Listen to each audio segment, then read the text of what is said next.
It's about to start. We'll talk about code or whatever we'll talk about today. It's about to start, so please hang tight while I check that everything is okay. Sound check, camera check, lights check. How's my hair? Oh, wait, I don't have any hair. Maybe put some pants on and I am good to go.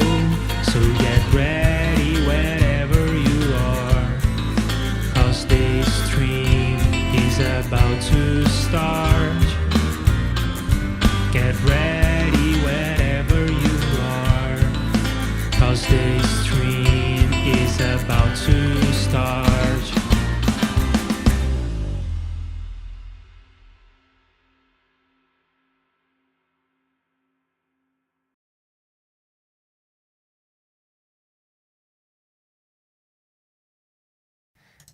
Hello everyone and welcome to another meeting of the C++ Digital Signal Processing JUCE Study Group.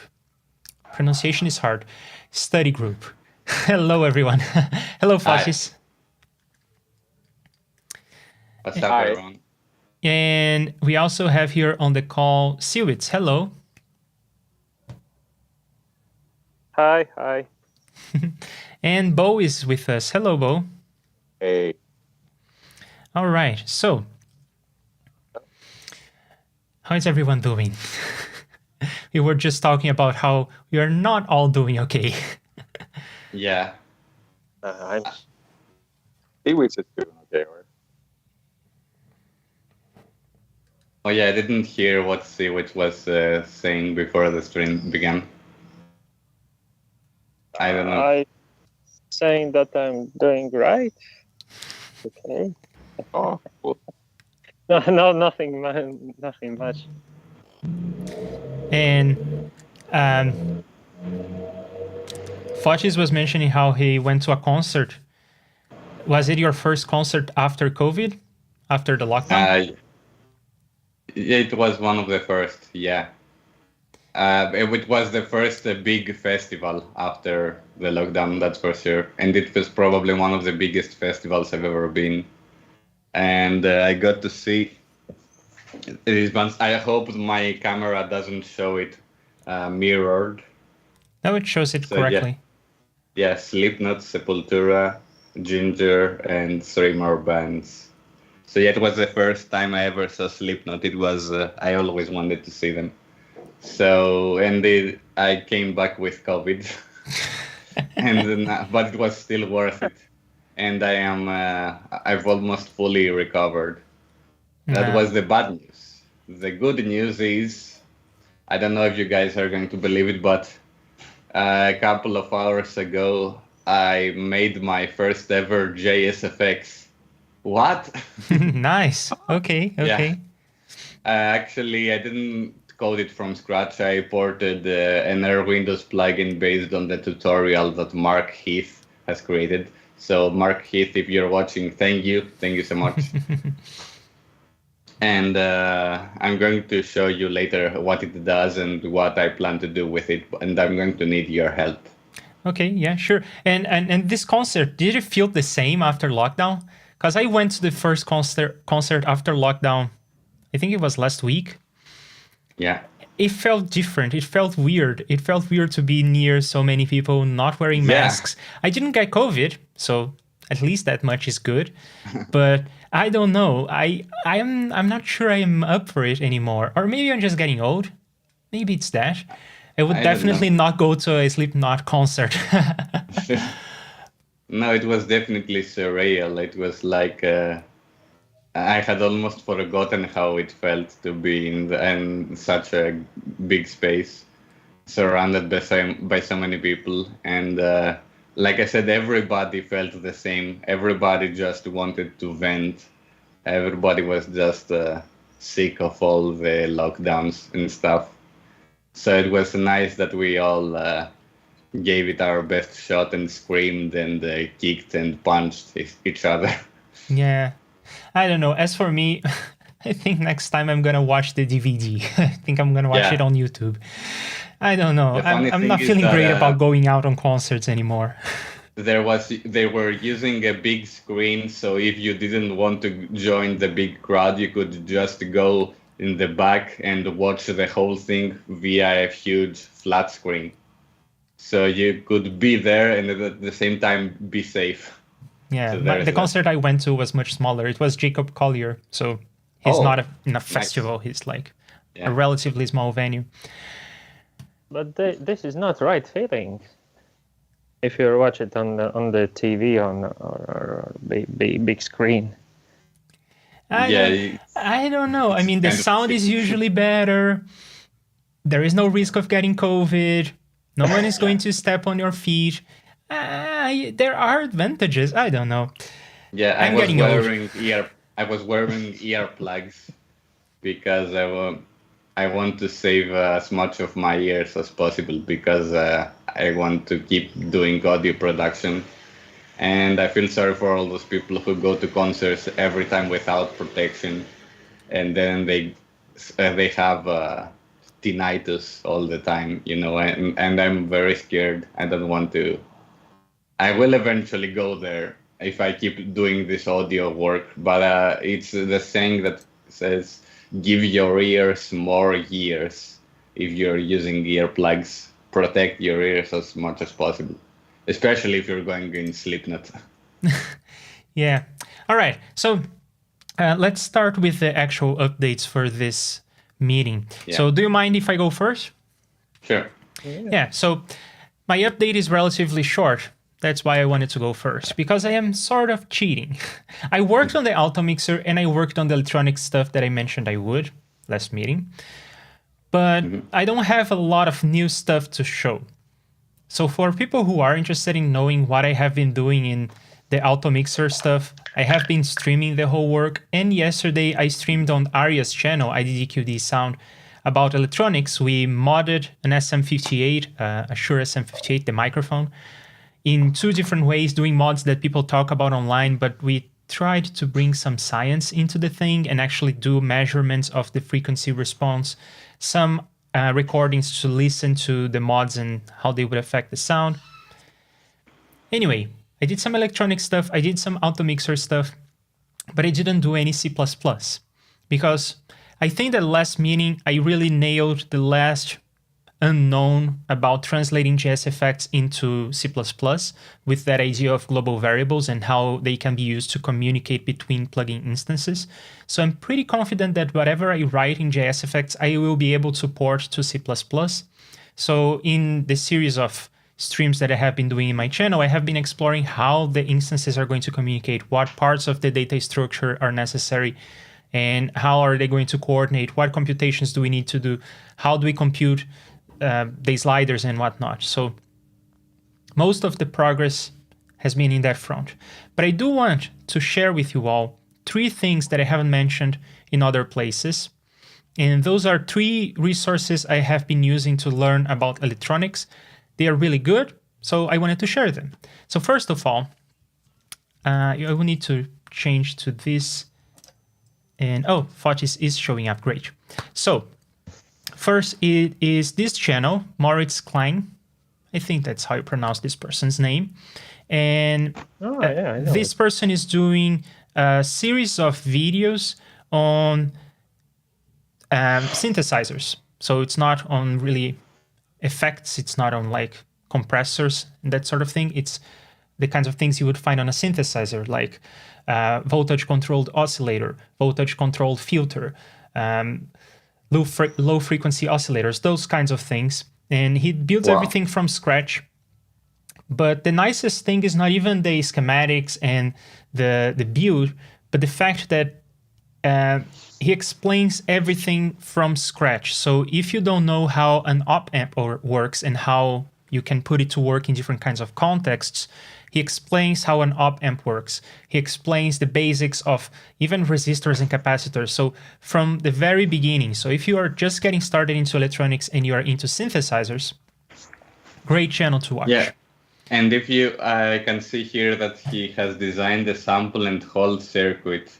Are you familiar with the sample and hold waveform or the technique? Yeah. It is used in analog to digital converters. It is used in some musical contexts too. So yeah, and there is even a very nice JSFX that's not on Repack, it's on the Stash, that allows you to create parameter modulation with sample and hold.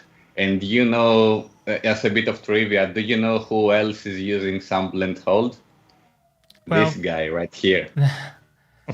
No, I'm serious. The creator of the Star Wars sound effects, Ben Burt, is using an ARP 2600 synthesizer with a microphone where he uses his own voice, and then he uses sample and hold to convert his voice into the that R2D2 is doing. So yeah, this is an actual sample and hold right here. Yeah. Nice.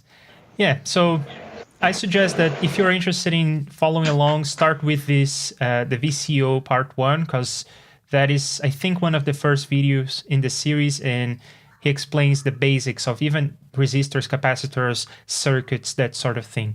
But of course, it gets more and more complex as you go, like these kinds of filters. And it is pretty much the same style I do in my streams. It's edited, so when he does mistakes, at least he edits the mistakes, but in the same vibe, but for electronics. So shout out to Maurice. Check chat, please. I sent a link to one webpage where there's a bunch of electronics tutorials. Oh, okay. Oh. Yeah, I'll make sure to include that in the notes for this for the meeting. Right, and second out of 3, this is more for inspiration. He does share some schematics and some circuits that you can do, but I guess the main point of shouting out to this channel is for inspiration and what you can do with electronics. Super fun stuff, and he does everything from simple oscillators that you can do with 4 or 5 components up to things like thousands of oscillators, really big projects, circuit bending. So I watched one of his streams in which he is circuit bending an old drum pad. So super fun stuff. And yeah, that guy is amazing. Yeah, and the music is great too. Yeah, and I think he now created he's now a part of a band along with Heinbach and Kaku. They are the world's first synth nerd band, as they call themselves. They have never heard of Kraftwerk. Anyway, so look, Mom Non-Computer, really good channel. And what I got most from this channel is just the attitude of, don't worry about it, just try it. What is the worst that can happen? Blow up some smoke. Oh, okay. You can buy new components. It's no big deal. Yeah, and he has his own unique style about everything, even down to the way that he designs his circuits, or even the way that he writes the values on his hardware. Yeah, and he does sell some PCBs if you're interested in doing the projects and you're interested in having PCBs. And he sells front panels too, but it's in a different format. It's not the Eurorack format. It's in this Cosmo format. So pretty fun stuff. And third is this book that I started to read. I cannot really tell if it's excellent. I don't know if I love it, but so far so good. I am liking it so far. It's this book called Make Analog Synthesizers, and it is from this person who used to run the Music from Outer Space website. You can also find some projects here. I'm not really sure what is the relationship between the projects in the book and the projects on the website, but they are supposed to be projects that you can follow along relatively easily. So there you have it. Moritz Klein, Look Mom Non-Computer, and Make Analog Synthesizers. That's what I have been up to in terms of electronics, beyond the things that I have already streamed about. And that's it for me. Oh, okay. How do you find time to do everything?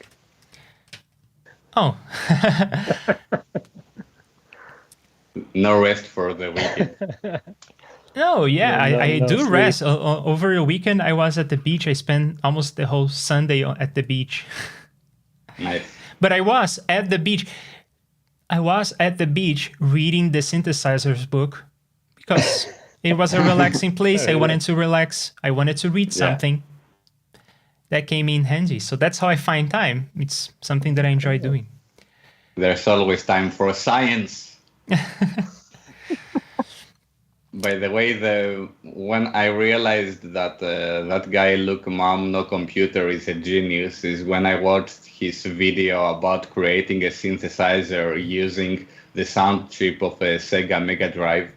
And when he said in the beginning of the video that he originally started working with the Yamaha DX7, which is a very one of the first digital keyboards and one of the most famous.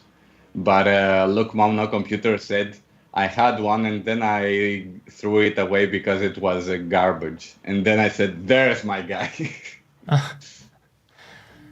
Okay. He's a synth punk. Threw a DX7 away. Regretting that now. Sorry? Probably regretting that now. No, I don't think he's regretting it because what he did with the Sega Mega Drive or Genesis, if you're in the USA, what he did with that chip is much better than the DX7 because DX7, if you think about it, is just a rumpler. It's just a digital thingy where Look Mom No Computer is doing circuit bending and all those crazy analog stuff. So you can tell he has much more flexibility. All right. So who's up next? Cwits, do you have anything? A little bit. It's always it starts like that, and then he shows us amazing things he built. Probably I have solved my problem that I couldn't manage to do for the last, I don't know, 3 weeks or how much I was crying about timing problems. But yeah, this time I was testing something and I think it's worked pretty well. I can try to share screen and maybe show some code. Yeah, I'd love to see what the solution you found was. So after previous meeting, I started to think that there should be another way to track time precisely enough and then to not waste a lot of CPU power on it. So I was done some researches, like trying to run Ableton Live without enabled audio engine, and then it was doing nothing. So I started to think that the actual problem in my code was there, that I was trying to my English vocabulary needs some translator.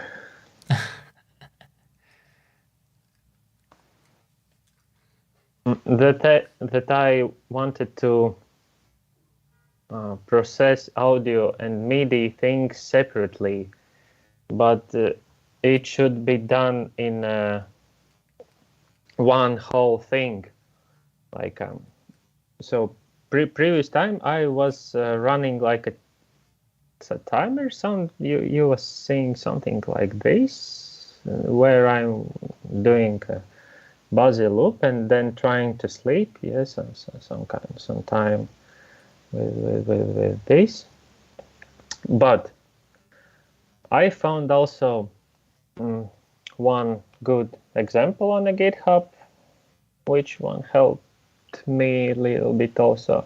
So main idea is to not do things separately, but track time in the same place where I'm rendering all audio. So I have, yeah, this is the main loop for audio processing. Here is some kind of shortcut. I don't know, which is this function. So first of all, I have to, before I'm start processing all audio stuff, I have to process all MIDI stuff, and this leads us to some kind of this code. So I'm doing some crazy math here, like dividing sample rate on BPM divided by 60 seconds, and we got frames per quarter note, I suppose. Then divide those frames per hour PPQN, and we got, I don't know what is this. It's actually, I think this is wrong. And then we got our buffer size and divide by that number. Okay. And the buffer size is something that you have control over, right? It's not something that is given to you by some other part of the system, like an audio interface or something. You are in control of the buffer size, right? Yes, of course. And the sample rate also. And oh, really? That's yes. interesting. And this is some kind of metronome for testing purposes. Yes, this is actually this part of code. Here's bops. Here is some kind of iterator. I don't know. Just to check it if it's rolling. And I was testing this, like I started my program, then in a separate window I started Reaper on the same BPM as my system, and I'm trying to catch these things with the Reaper metronome and let it like rolling, and seems like it's working fine and not consuming a lot of not consuming 100% of processing power, like you can see, not high enough, not high. So it is very reasonable. I think I want this problem, but it leads to another problem, that to actually process MIDI events in the right time, I have to somehow count differences. I don't know how to explain. Okay, but let me see if I understand this. So before, and I don't think I knew this, before you had two, let's say, threads, one for audio, one for MIDI, and Yes. then part of the solution for you was to actually just have one thread that takes care of both audio and MIDI. Is that right? Yes. Okay, and that's more in line with how plugins work and how hosts communicate data to plugins and back. It's usually one buffer of audio and MIDI, and you return audio and MIDI. So a single audio thread taking care of both. Yeah, just my problem was that I was thinking that they should be in a separate things. And I was trying to make it like separately. Okay. So let me actually take a moment to say hello to Beats Basteln. I never pronounced this right. And say hello to Tail, who are here on the chat. And Beats has a question. Is this happening once per block or once per sample? Because I don't see any sample index things in there. This one? Yes. So this whole processing that we are talking about, the one on the screen, is this per block or per sample? This is happening once per block. So I thought. I have, okay, see. let's see. I have here semaphore, like this is thing that letting audio thread to sleep, waiting next part of audio have to be processed. Like, how to say, is it understandable or not? Yeah, so you are using a semaphore, which is a locking mechanism in the audio thread? Yes. Interesting. I'm releasing semaphore in, there is jack, which processing actual input and sending data to the audio, actual physical audio output. This is part of code that is responsible, so I'm copying here like from mixer, data from mixer to the actual outputs here, and then releasing semaphore, which goes to the next iteration of the all audio processing. So when I'm doing this, when semaphore is released, I'm getting here with the buffer size in frames. It's like around 1024 frames per iteration now. And yeah, this all happening once. Here should be all MIDI processing stuff.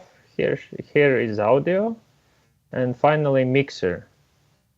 When this all is ready, we're going to the semaphore and waiting while jack will take our output, actual output, and send it to the physical thing.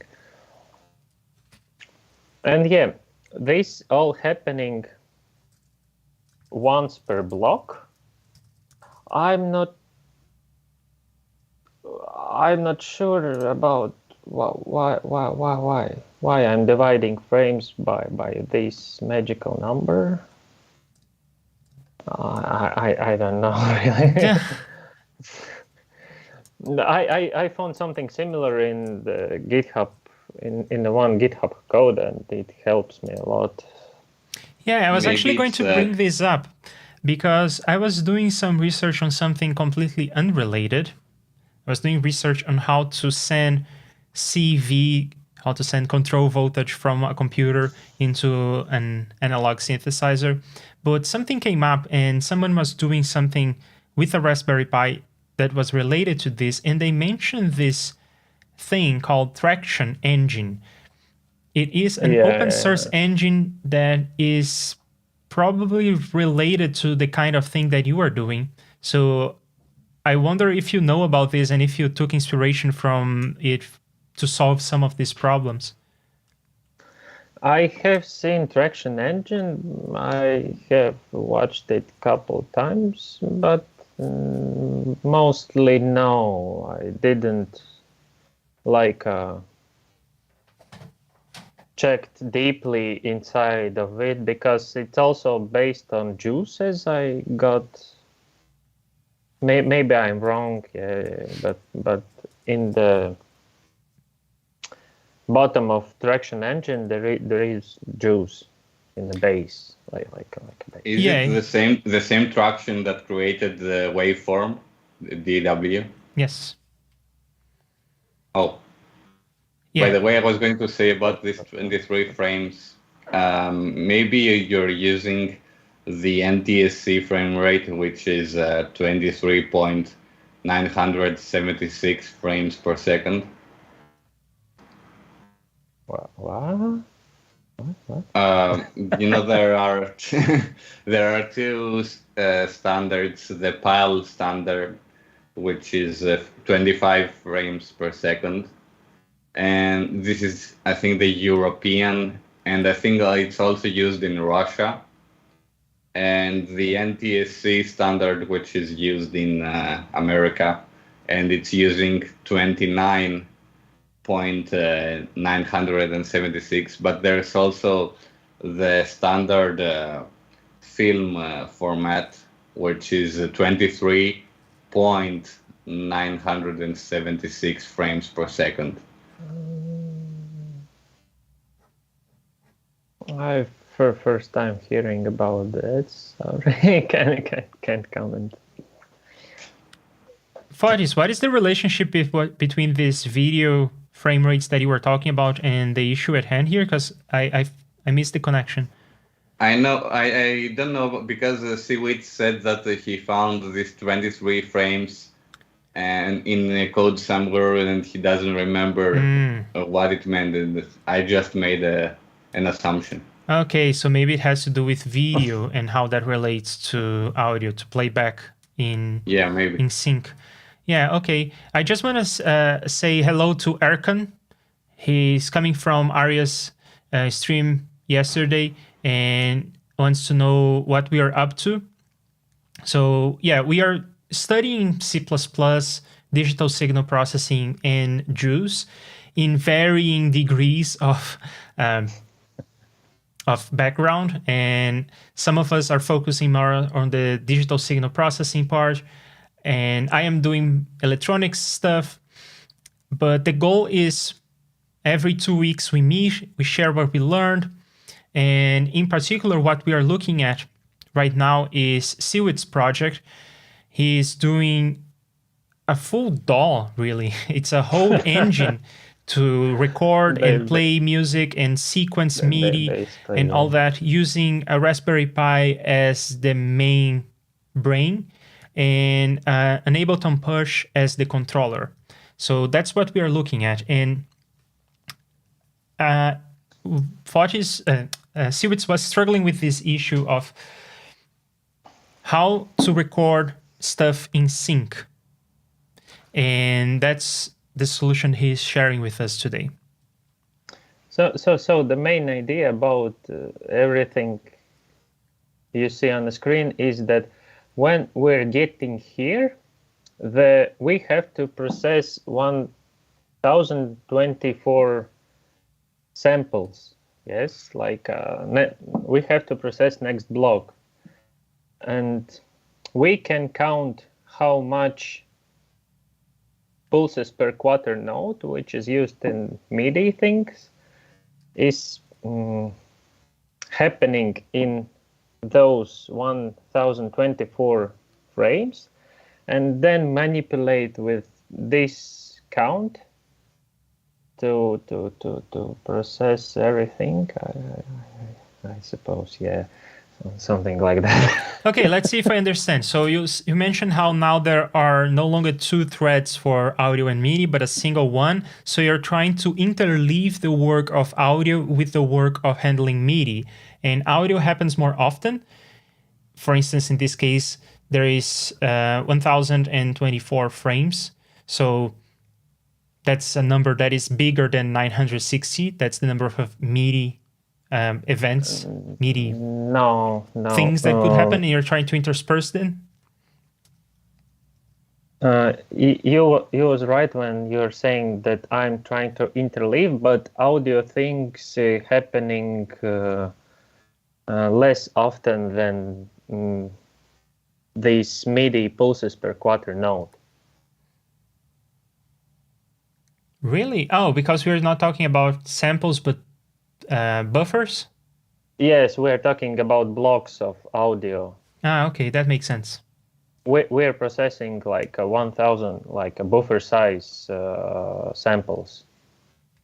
Not one of samples, but whole buffer size. Like in JUCE, we have the block of code when we're getting in, and we have there also, I don't know how much size of audio samples to be processed.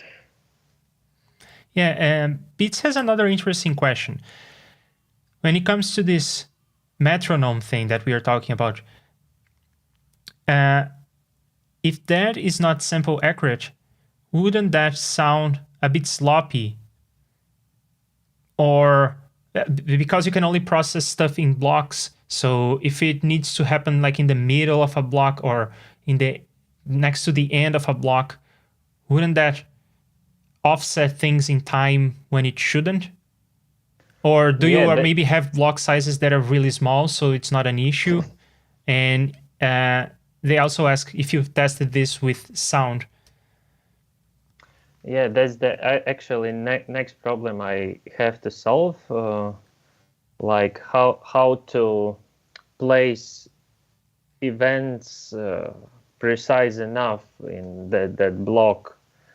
But for metronome, I think it wouldn't. Not so hard because this code running pretty okay, I think. And so have you tested this with sound? I don't remember actually. Probably yes. And okay. It was fine. Maybe I lied on the YouTube to the Beats Bastion.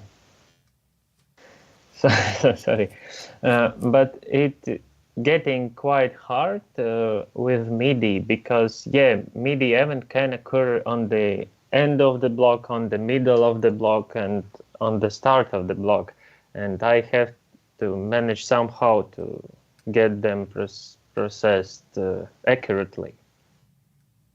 So this will be my, I think, task for next 2 weeks. Yeah, I guess usually the way that that's handled is MIDI events in these blocks of processing, they come with 2 pieces of data. The event that happened and an offset into the buffer that represents when that event happened. I can switch the notepad and show some example from Qtractor. There is 1 second. I have to. I love Notepad++. Like Qtractor MIDI manager, and they are dealing with the same problem somehow.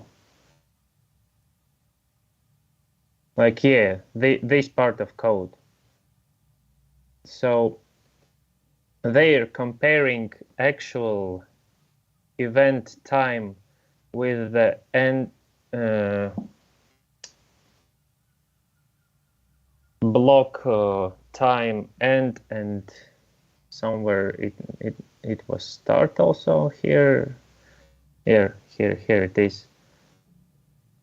And if event is in that block, then they're adding event to the some kind of buffer where is placed events that has to be processed in this block.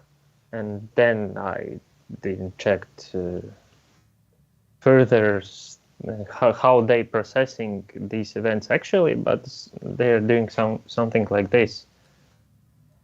Yeah, but what I was saying before is that you notice that over here they are also adding they're pushing into this event buffer, but what they're pushing is the event itself, it seems, right here, but they are also pushing this offset, so when the event happened. They're doing some kind of math, like some kind of simple math. Like this part is simplified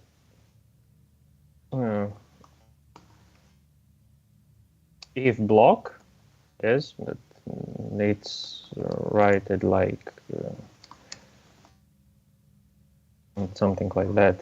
This is also if block in this C++ code, and they are doing they're pushing on like actual time when it has to be or 0. Then they're not pushing a time, they're pushing an offset. You can see that it's the tick minus the time start, so that is an offset into the start of the buffer that tells you when that event happened. Probably. But really, I didn't. There is some kind of strange process 7 buffers, and I have to check what's there is. What's there happening? Like,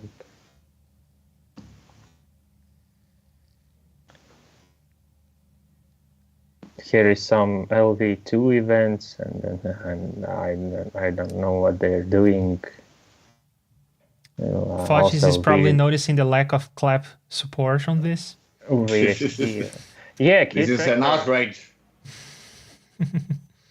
No, why? Qtractor is added to clap support in the last of updates. Just this is some kind of old version of Qtractor. Oh, fair enough. Okay. Qtractor is off the hook. Yep.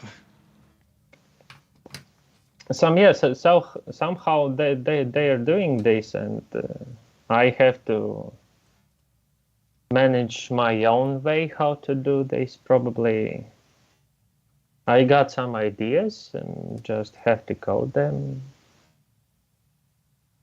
So yeah, somehow like that. All right. Okay. So you already know what you're doing for next meeting then.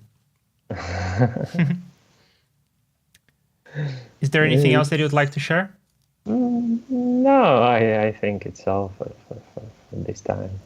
All right, impressive work. I look forward to actually listening to or watching some tests of this. Well done. And the good idea of using Qtractor as a base. I also, from time to time, check in LMMS.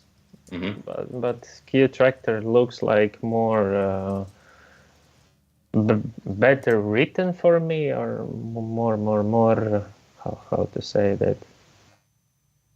Better structured. Yeah, better understandable. Have you checked out OpenMPT as well? No. I think it has some advanced MIDI features, and you can see how they are written. Maybe you can send the link? Yeah, I think they have the source code on GitHub. 1 sec, please. But yeah, OpenMPT is one of the best freeware tracker interfaces that I have seen. And it is compatible with many tracker formats, including those from all the PC video games. You can load tracks from, say, Unreal or Unreal Tournament, and you can see the notes and the samples.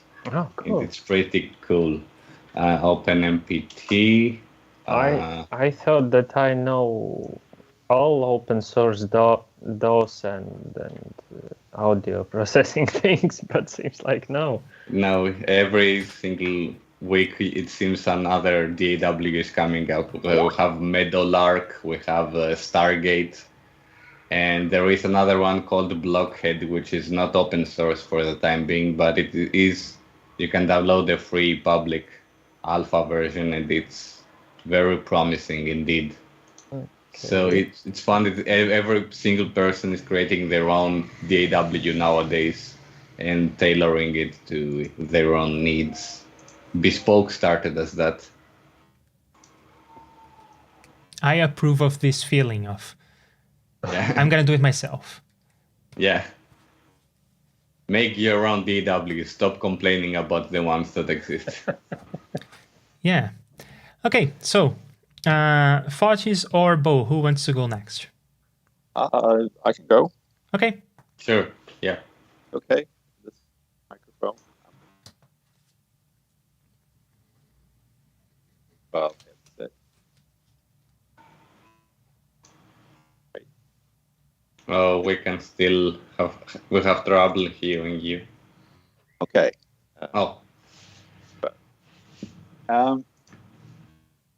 So, ask me if it's unclear or anything.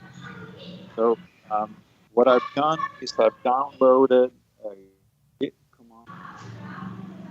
Yeah, Bo, something weird is happening with your connection. If you can hear us fine, then it's probably not the internet. If you cannot hear us very well, then maybe it is the internet. But for sure, something is off. Maybe you can check the microphone or something else. I don't know. It seems like there is some sort of gauge that is cutting off your words or something like that. I don't know exactly what, but it is weird. So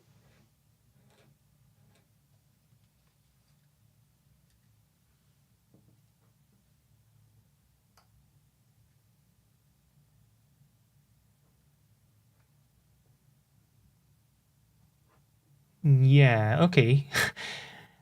I can't hear anything either. Yeah, we don't hear from you anymore, Bo. So one thing you can probably try is, if you're not using a wired connection, then use that.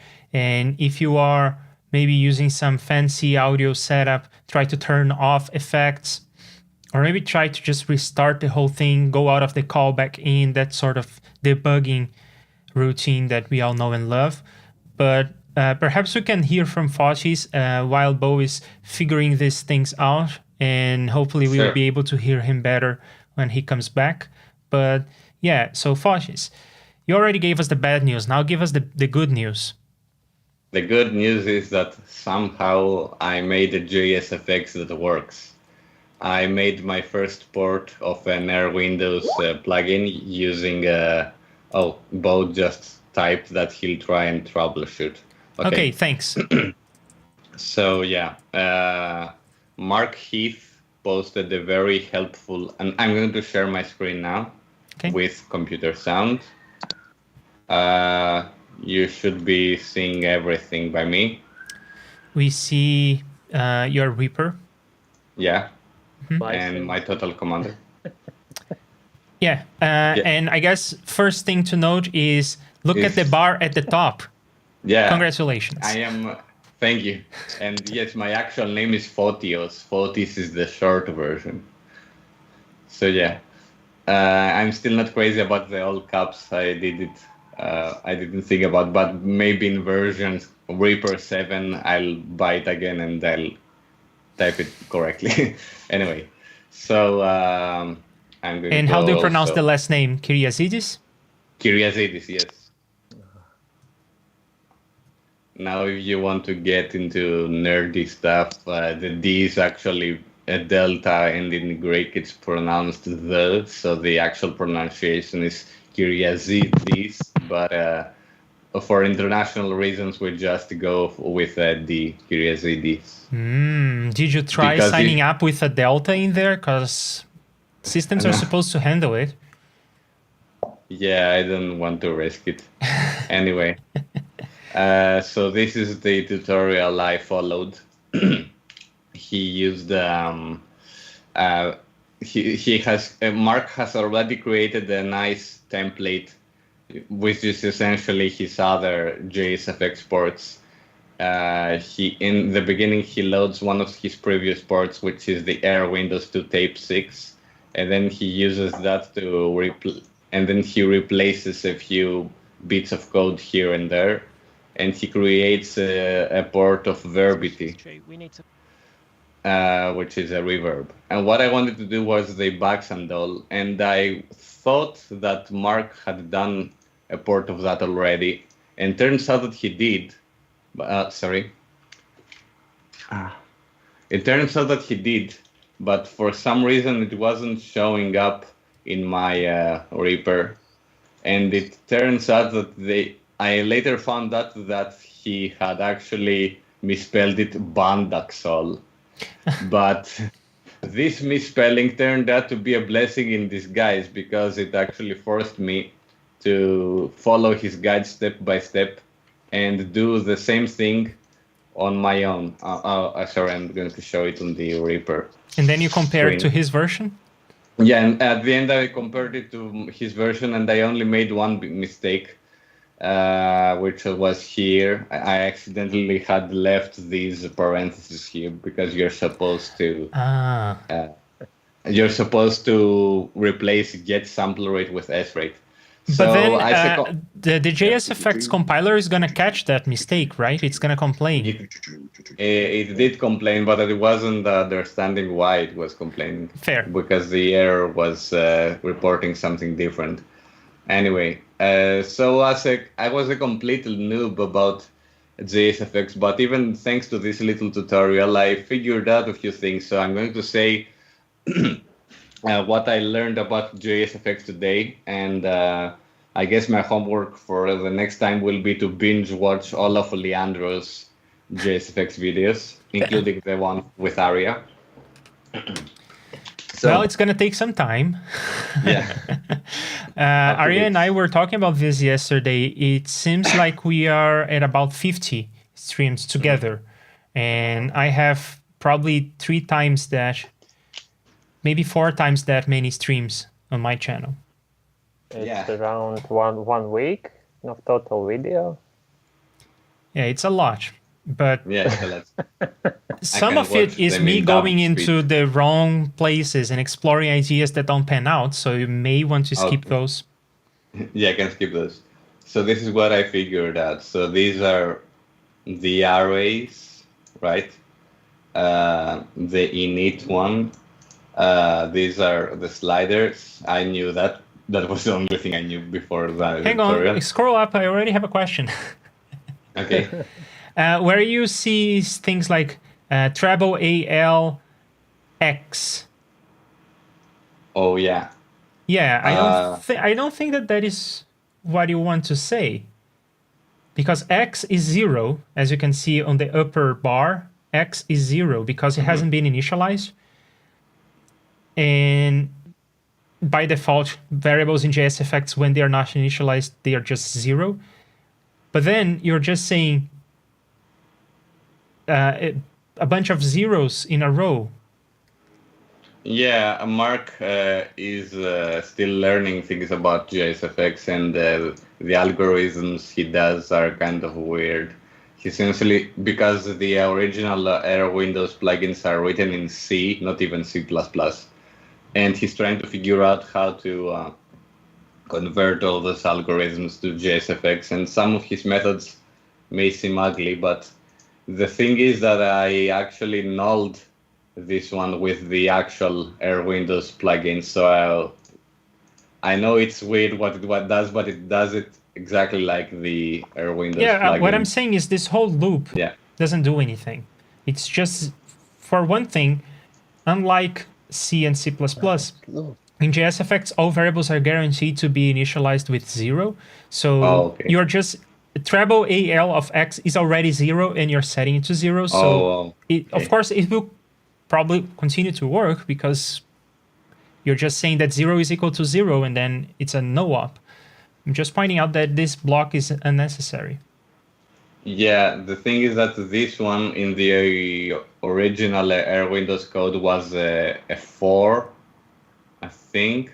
It was a 4 because in C, with you are 9 times. Yeah, in C, you don't have this nicety, this convenience of having the memory already zeroed out for you. So you have to write a for loop and say 0 a bunch of times just to initialize that chunk of memory. But in JSFX, that isn't necessary.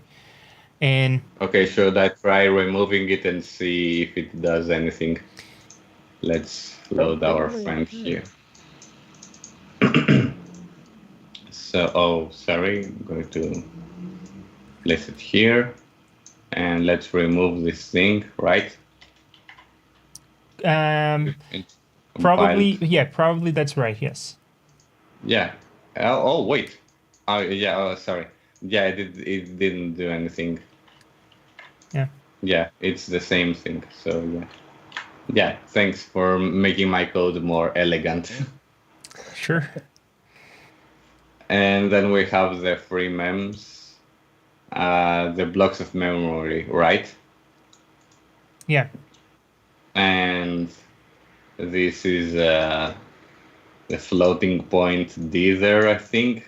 This is it. Oh, and Mark is doing this thing because he's declaring some constants because Air Windows is using these calculations a lot. And in another tutorial, in the same tutorial, he actually used the third constant because it was needed, and the pi itself, that's another thing, that if you want to be 100% compatible with the C implementation, then probably defining this constant is worth it. But there is a definition of pi in JSFX already. It is spelled $sign lowercase pi, so $pi. And you could use that instead of defining your own constant, but it never hurts to define your own constant, so it doesn't really matter that much. Okay. Now, I think that this is where the magic happens and what I really want to make, and I didn't figure out, so I would like your help. Sure. So this is the calculations for the treble and the bass, and like I said, this is what I wanted to do in the previous tutorial, and the previous meeting, sorry. Originally, I was going to do this in JUCE, but the thing is that the JUCE ports I found, as you may remember, were projects in Producer that were created for standalone apps and not for audio plugins. Yeah. And unfortunately, there is not an easy way to convert an app project into a plugin project in JUCE because they are fundamentally different. And my homework was to study the code of that Air Windows JUCE port and for a generic JUCE plugin project. And so I could do some search and replace, but I failed because there were many little differences here and there. And so I said, you know what, screw it. I'm just going to do it in JSFX instead. And I'm glad I did. Right. Welcome to the team. I'm also trying to avoid C++. Yeah, awesome. The last thing we want in the C++ study group is to have to write C++. At least we have Foshis with us. Yeah. So this is what I can't figure out. I have changed some of the values and it does different things. So yeah, this is boosting the treble. Oops, sorry. This is boosting the bass, right? No, it's cutting, but it's changing it anyway. But what I wanted to do is to create a clean version. So I made a copy of that plugin. So because I wanted to have a backup. So I call this Bugs and All Clean. And what I want to do is when you load it, I want it to be flat and to only make changes when you move the sliders because it's already doing something in the audio when you load it. This is the same thing that happens with the original plugin. So I wanted to figure out how it works and if there is some kind of way to initialize, let's say, the EQ curves so that we can then be able to tweak them afterwards. Yeah, so I can see two ways of doing this, at least two ways of doing this. One is perhaps the fancy way that may not be worth it, and the other is the quick and hacky way. The fancy way would be to look into all these formulas we have in front of us, make sense of them, and find a way to have coefficients so that the curve is flat. So we would need to understand everything that is in here.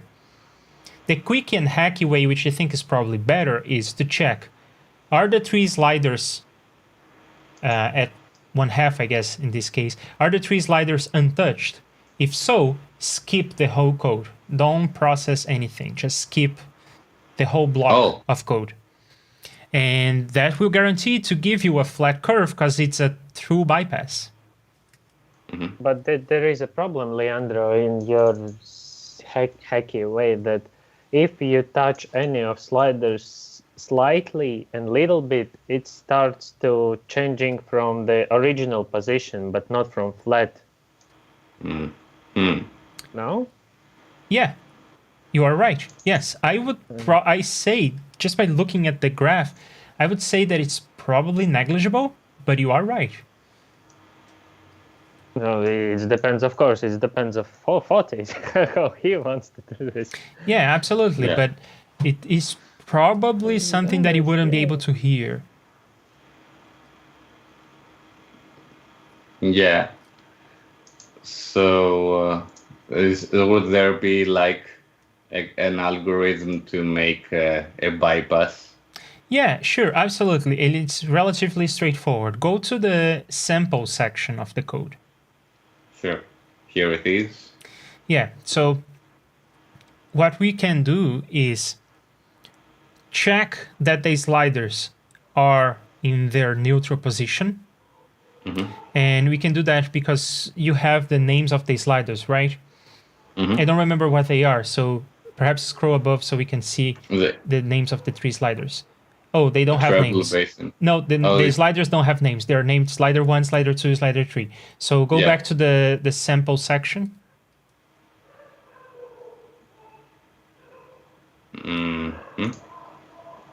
And there you can write slider 1 equals 0.5.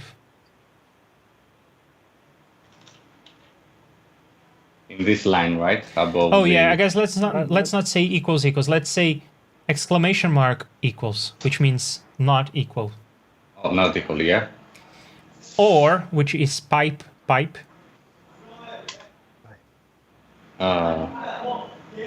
What is the pipe symbol? It is a vertical bar.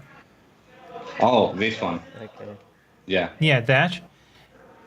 Slider 2 not equal to 0.5. And or so pipe again. Slider 3 not equal to 0.5. Question mark. Open parens. And then scroll all the way down to the end of this section. This one. And after the last, yeah, correct. After the last line, close parens, semicolon. Do you see what I did there? I just checked. If one of the sliders, at least one of the sliders, is not in the neutral position, then do the usual processing. Oh, okay. It's a conditional, right? It's an if statement, so to speak. It's an if statement, yeah. Yeah, in JSFX, there is no if keyword. That the question mark is how you do the... Yeah, that's one of the things I learned. The if is the question mark, and the else is a colon. Correct. Yeah, it's the ternary operator that Cwits was talking about. He showed us in Qtractor an instance of the ternary operator. In that case, it was Ntsc, and here it is in JSFX, but the meaning is the same. So anyway, save that and put the sliders in neutral position, and we should see a flat line. Oh, we already see a flat line, actually. I started learning JSFX. Cool. Oh my god, if I didn't have COVID, I would actually scream again. So move the sliders around, and then we can see the curve picking up again. See? Yeah, it works. Yeah. And like Cwits mentioned, when you're passing through 0.5, it's going to glitch a little because it's going to go to the neutral position, the true bypass for a moment. I don't think you would be able to hear that, but perhaps you are. I don't know. But in any case, simple enough, right?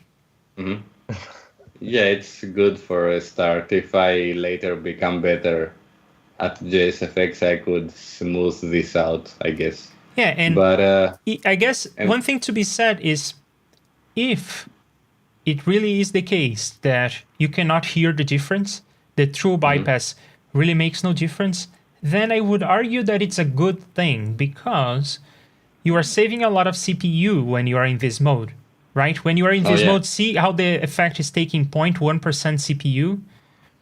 Yeah. But when you move the slider, it's probably going to take a bit more CPU, 0.3%, 0.5%, 0.6%. So 0.6, yeah. It would be kind of silly to load a plugin into the track and not do anything with the plugin. But if that's what you're doing, at least you're not wasting CPU in the process. So there you have it. Great. I just made a more efficient Air Windows plugin. Yeah. So yeah, thanks a lot, guys. I'm starting to really get the gist of it, and I find JSFX to be interesting, not just because it works with Reaper, but because its syntax is, it kind of makes sense. And it's nice that you can actually see the things that are happening in this place, and that like your videos suggest that they are real time. So what you type is what you get, basically. Yeah, I will never get tired of saying this. It's so fast. You saved it, and it was already running, and we saw a flat line appear. Yeah. So when you start doing fancier things, then this auto-loading thing doesn't work that great. You see me when I am working in JSFX, most often I am removing and re-adding the plugin into the track. But when you can use this reloading thing, it is like magic. And even if you do have to remove and re-add the plugin, at least you don't have to wait for Xcode to recompile or for Visual Studio to recompile the whole thing. And close and reopen Reaper. It's easier a little bit. And it's not eating up 1 gigabyte of hard disk space like JUCE does every time I build a solution. Yeah, and now you know why I'm prototyping my Automixer in JSFX. It's exactly because of that. Nice. But yeah, I did figure out a few stuff about JSFX, and I was, like I said, I was almost a complete noob. The only thing I did with JSFX prior to this was load other people's JSFX and type different numbers to see what they do. It's okay way to study things for beginners. Yeah. So yeah, but I think I actually see some light at the end of the tunnel. Awesome. And maybe I'm going to do my original plan to port all of at least as many Windows plugins as possible to JSFX, so I can then put into position my other ideas on what to do with modifications of Chris's code. Awesome. Yeah. And maybe I'll create my own GUIs as well. I think that would be great, because I think many people don't use Air Windows plugins because of the lack of user interface. Because of the lack of a GUI, yeah. All right. And I will be the first to admit here, JSFX is not the best way to define user interfaces. The resources you have are pretty limited. But at least when you save, you see stuff on the screen right away and all the other things. So, and when my library is more developed, I hope that will help too. In the meantime, you can probably use other libraries that have been around longer and that work very well, like Geraint Love's library to do user interfaces is really good. Or I can just steal Psyche's GUIs. Also Psyche is doing awesome. some crazy GUIs. I mean, those effects that he does with the lines, the 3D stuff, he has, his JSFX is like a next level. Yeah, they really are. All right, so... Can you hear me now? Yes, we can hear you, Bo. Looks like better. Awesome. I'm using my regular audio interface, but my fan started going crazy. It's apparently using a lot of resources from the computer. I don't understand why it would do that. Is it the combination of Skype and the audio interface, or is it? I don't know. Skype is a bit resource hungry, but I don't know. It says here the sort of the Realtek HD audio universal server, something uses 23% of the CPU. Oh, you're using the onboard sound card from your motherboard, the Realtek one. Okay. That's the Realtek. For next time, I should have set it up.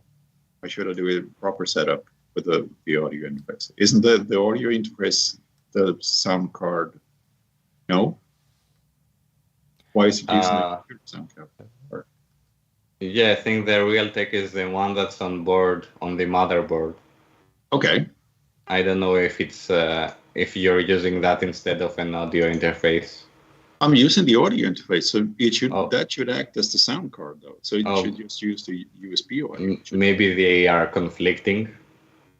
Oh, that's why it's these. I just plugged it in and it started working, so I was happy. Okay. Since I'm going to repeat this again, I'm not used to using a PC. Windows is not my thing. But anyways, so should I share my screen? Yeah, go ahead. Sure. And start sharing. All right. So what I have done so far, I followed the instructions on how to install Iplug. It did not work. I got stuck and my brain fried, and to the point where I didn't even remember what I did, but that's post-COVID for you. But since then, Fotis mentioned that I should download the zip file and install from there. So what I've got going now, what I need assistance with, I have the Git command prompt and the Python command prompt going, because that's what you're supposed to have. Can you see the getting started Yes. thingy? Fotis, you've done this before, so I don't know, Leandro, you haven't done this before, right? I have done this before, yes. Okay, cool. So guide me through this, please. Yeah, sure. So I guess first thing is we want to download Iplug, and we want to run not a new project. We just want to go into the examples folder and try to compile one of the examples and see if we can get the whole process going. Sure. You already have Git, so probably the best way to get Iplug will be using Git. Go back to in the GitHub page you have in front of us right now. Go to the Code tab. The GitHub page, Yeah. right? Yes. No, not this page. The one that we were looking at, the other tab. There is this little menu on the top that is that says Code, Issues, Pull Requests, and so on. Click on Code. On the left. The first button. Below. There. Code. Oh, there. Yes. And then there is now a green button that says Code. Uh-huh. And in there is, well, I don't know how you install things. So perhaps this is the easiest way. Just click on the link that appears there. Or you can download the zip. And You can also run download the zip, which Python. may work better, Yeah. but let's Right. try to use Git. Let's try. If it works, it you works. You can take this this URL and then open a command line and type git clone and this URL. Exactly. But first you So- have to, So with the Git command prompt, or git. First you have to go to the directory that you need to install Iplug. So you have to type cd and the folder path. Oh, this is Windows for you. Yeah. So what is a C? cd space and CD. Sorry. CD, like the compact disc. Just type CD with lowercase. Oh, okay. So it's not the disk C. No. Okay, sure. Flash. Yeah, CD No, stands for space. change directory. Ah. Go on. Remove this slash space and then type the path that you want. Oh, I did set up. Pardon the French.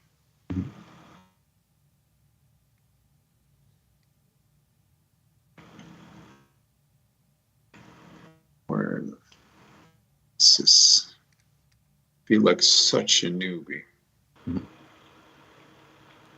Users, and then I Untitled setup thing.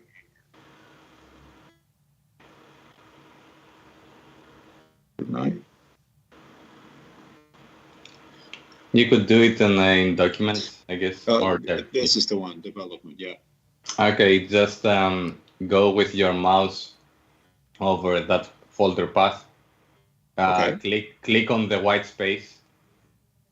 Now, copy address as text. Yeah. No. Oh. All right. So that gives me the address, and then I can paste that here. All right. Press enter. Great. Now type git space clone space and then the URL that you got from GitHub, the one with the git. Yeah, that one. Press enter and then you wait. Yeah, and you may be wondering, why clone instead of downloading the zip? You will get the same code in the end, so it doesn't really matter that much. But moving forward, there will be updates to Iplug. And if you downloaded the zip, you would have to download it again. Then you would have to go into the folder, see what changed on the new version, and then you would have to reconcile the changes. It could be annoying. Now that you cloned using Git, if a new version of Iplug comes out, there is a Git command you can use. Namely, it's called git pull. But there is a Git command that you can run that will get the new version, install it in place, and everything will just work. So that's why I said since you already have Git installed, it's better to clone instead of using the zip. Oh, I didn't install it. I didn't get as far as that. No, you installed Git. We are on the Git command line right now. So you install Git. You mean now? Yeah, but the first time I tried, I didn't install it. So. Yeah. All right. Cool. So now let's open Visual Studio. Studio Code or Visual Studio? Visual Studio, not Visual Studio Code. That one, yeah. Yes, that one. And that's because Visual Studio is a complete environment for developing C and C++. It comes with a C compiler. It comes with debuggers, linkers, all the tools you need to work in C++ come with Visual Studio, and hopefully it will just work. And Visual Studio Code is more lightweight. You probably noticed that it's a smaller download and it is less bureaucracy to install, but Visual Studio Code is just the editor, and you have to install the C++ compiler. You have to configure the C++ compiler to be used with Visual Studio Code. You can do all this, and many people use Visual Studio Code to do C++ development. But to begin with, I recommend that people stick to Visual Studio on Windows and Xcode on Mac. You can see that I use Visual Studio Code in most of my programming, in most of my streams. But when it gets to C++, I switch to Xcode because, again, like Visual Studio, it has everything in one place. Right, so now let's open a project or solution. So that should be and where I just noticed Visual Studio had an option there, clone a repository. So the thing we did by hand on the command line, Visual Studio could have helped us with. Anyway, go to the same folder where you installed Iplug.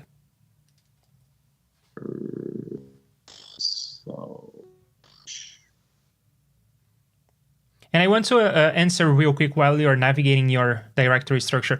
Erkan asked, I'm planning to learn programming through Reaper. I have tons of real problems in Reaper. Do you guys think it's a good idea to start with JSFX? I'm also think of starting with CS50 and other free options to understand the logic behind programming. So my suggestion to you is, if you are interested in audio programming, then I guess JSFX is one of the best options. If you have the option, I would recommend you try things like environments in which you can drag and drop stuff. So maybe Max in Ableton Live or maybe pure data, just because dragging and dropping and connecting blocks with wires may be more intuitive, and JSFX is programming with text. But that's how I think that's a good start if you're interested in audio programming, if you're interested in coding your own compressors, your own equalizers, maybe your own synthesizers, that sort of thing. But if you're just interested in getting into programming, you mentioned CS50 and logic behind programming, then JSFX is probably not the best language to start because it runs in this weird real-time environment. It is relatively familiar when it comes to syntax, when it comes to like the punctuation you have to use and how you order stuff on the page to have it work. It's relatively familiar for other environments and programming languages, but it is a bit odd in some ways. So perhaps you would be better learning a more mainstream language.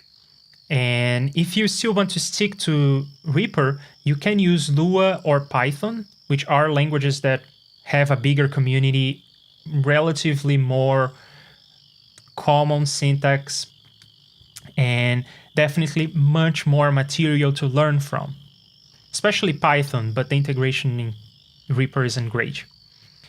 But then once you learn the basics of programming, so we talked about like conditionals and loops and that sort of thing. When you got the hang of those basic constructs, then moving to JSFX, moving to Lua, moving to Python is going to be easier.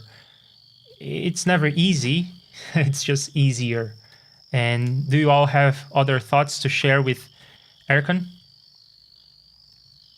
Well, the nice thing about Lua is that people are using it to install, to add features to Reaper that they find from other DAWs. For example, some MIDI functions or stuff like easy functions that you do in Studio One or Ableton. And then 1 week later, you have a Lua script that does the same thing. Yeah. So people are using Lua to turn Reaper into the ultimate DAW. Yeah, that's a good point, actually. In JSFX, you can only do audio processing.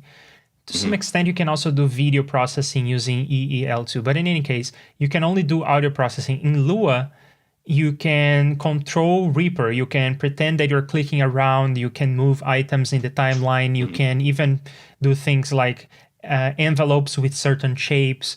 So in a way, it's more capable. Lua is more capable because you can do more stuff in the DAW.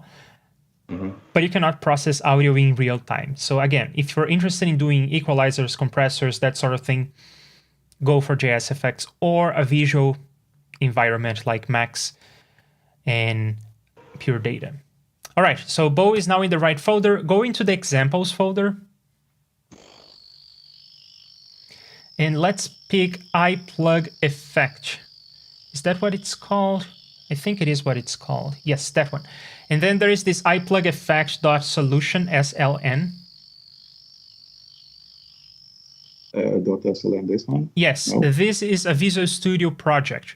So when you click on this, it will open a project in Visual Studio. Double click on this. So SLN is Visual Studio. Yeah, SLN is solution. It stands for solution. And Solution. yeah, okay. it is a Visual Studio solution, which is how they call a Visual Studio project. And this Iplug effect is a simple effect. It is going to receive audio, produce audio, and I think it's a gain slider. I don't remember exactly what it does, but it's the most It's the basic one that effect you made can me- have. It's Yeah, the I one was that thinking made me about scream. That's the one. Oh, it works! It works! Oh my god! Awesome. So is this the older structure? Yeah, so What let's did you- make sense of what you have here, what you opened. So you have your solution. That's like your... I wanted to say Sorry, project, Leandro, but this naming is going to come up. So a solution is like this big umbrella of everything that is happening, everything you are working on. Then there are 4 projects. You can think of a project as like one thing that you're going to build and distribute. And there are 4 of them. One is the app. So this is a standalone app.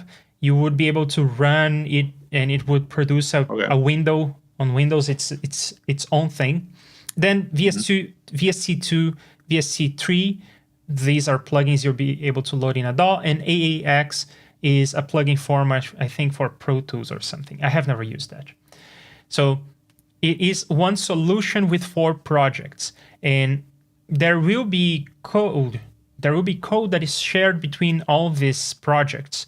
Like the main audio processor is shared because you want the audio processing to be the same.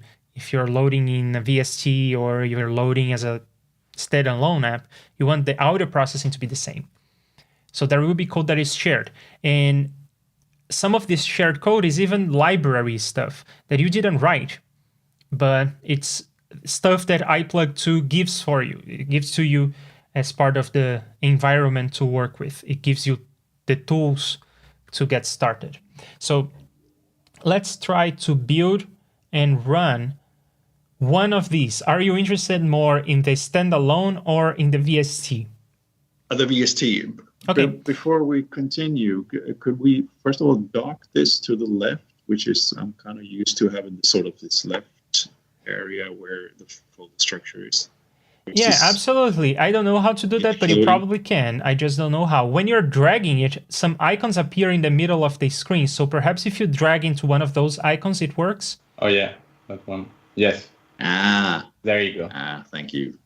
And also, do I need to install the Steinberg APK? The SDK. Oh SDK. yeah, that's a good point actually, because JUCE installs that for you, but I think that Iplug requires you to run a script. I am checking the documentation that you also have open, but I'm checking it here as well.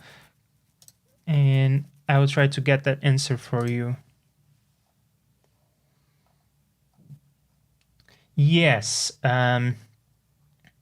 you make a good point. We need to download the SDK because Iplug is not going to do that for us. So let's open the command line again. You had that git cmd stuff. Let's get back there. And then cd, because we are changing directory. And we want to say Iplug2.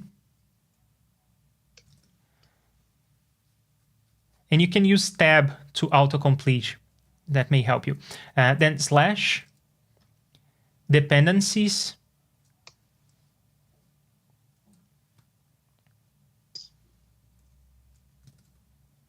Correct spelling? I think it is. And then slash iplug. This time it's just iplug. It's not iplug 2. All right. Any upper lowercase things in this? Windows is supposed to be case insensitive, so just hit enter and it should work. Oh, it worked. It worked. So now run, I guess, instead of me dictating the commands, it may be easier if you go back to the documentation you had open and let's copy and paste because you need to run a script now. So let's go back to the wiki.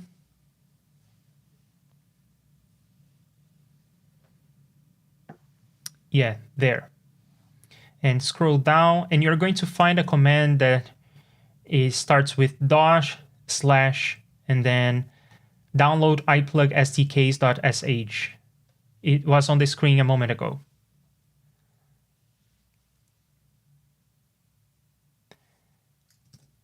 That one. Download pre-built. Now download plug that one. Yes. So with the $sign as well? No, without the $sign. The $sign is, I will show you in a moment. I will show you. But Sure. the dot, you do what? You want the dot. It's for the bat type files. Yeah. And the $, when you see this $ in many places in documentation, this $ always stands for your prompt. So in your case, it stands for everything to the left of the greater than sign. So C column /users /denner /dev /iplug2 /dependencies /iplug greater than. All of that is the $sign you see in many books and documentation. And they use $sign because it is what prompts look like on some Linux installations. Anyway, let's run this.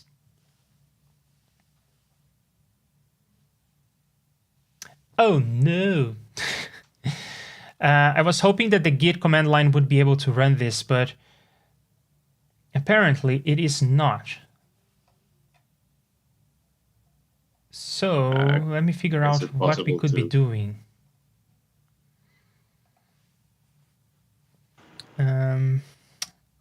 What if you close it in quotes? No. I've seen people sort of download dependencies from Visual Studio. That may be possible, but I think we should follow the documentation. It's just that we don't know the syntax to run a shell script on the git command line. So I will now search for git cmd run bash script, something like that.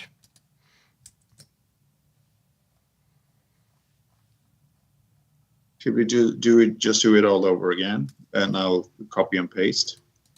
No, we will figure out. And I think that the documentation is written in a way that isn't really correct. So we may want to contribute back to the documentation here. Oh, I wish I had a Windows machine in front of me to test this out myself instead of having to dictate stuff for you to try. Isn't the plug sdks.sh file somewhere in the download? Oh no, I think I figured it out. Let's try this. So I found this answer in Stack Overflow somewhere. So let's try this. Say sh space and then the name of this file, download iplug SDKs. But without the /. Oh, CEO is sending a message on chat. The git bash prompt might be able to do it.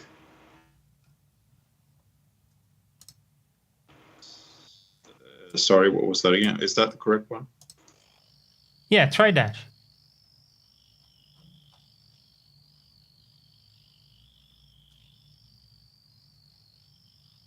What were you saying for this? Was Cwits suggesting something? No, Tail did. He Tail, posted something on the chat about the git bash prompt. Yeah, the bash, I never used the git bash prompt. And I was expecting it to have sh or some other kind of bash environment, but it seems like it does not. And it seems like the iplug documentation doesn't really cover this case, which is a bit tricky. So now I have to think on my feet. What can we do about this? Upside is that I feel less like a fool for not being able to install it myself. So that's an upside. Yeah. Oh, Tail is writing something on the chat. The Skype chat, that is. Guys, maybe problem is that the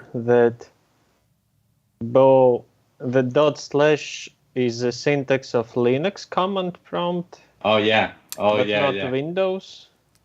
Yeah, you make a good point, but for one thing, the / works on Windows.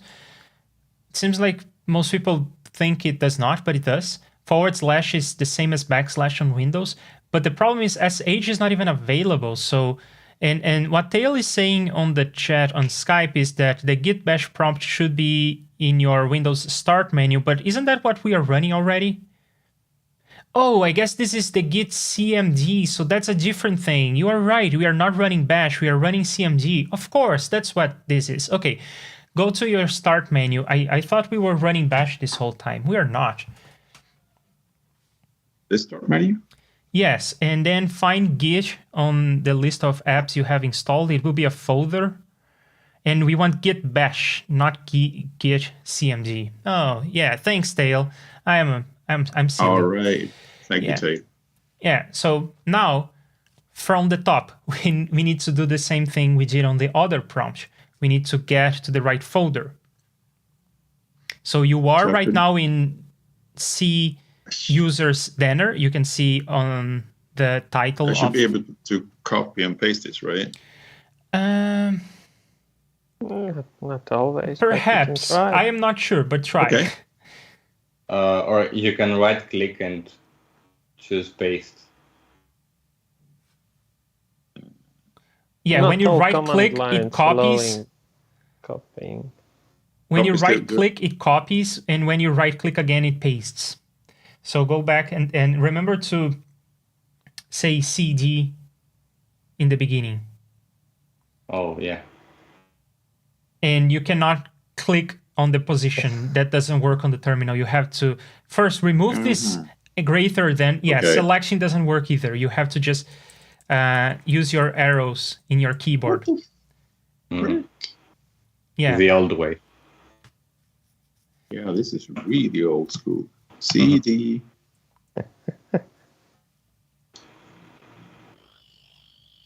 Paste. What the frick happened now? Because Oh, the should we just type manually? CD. Yeah, don't type the whole path. Type just dev. /dev. No, just dev. Then regular slash, not backslash, regular slash, iplug2, regular slash, dependencies, slash iplug.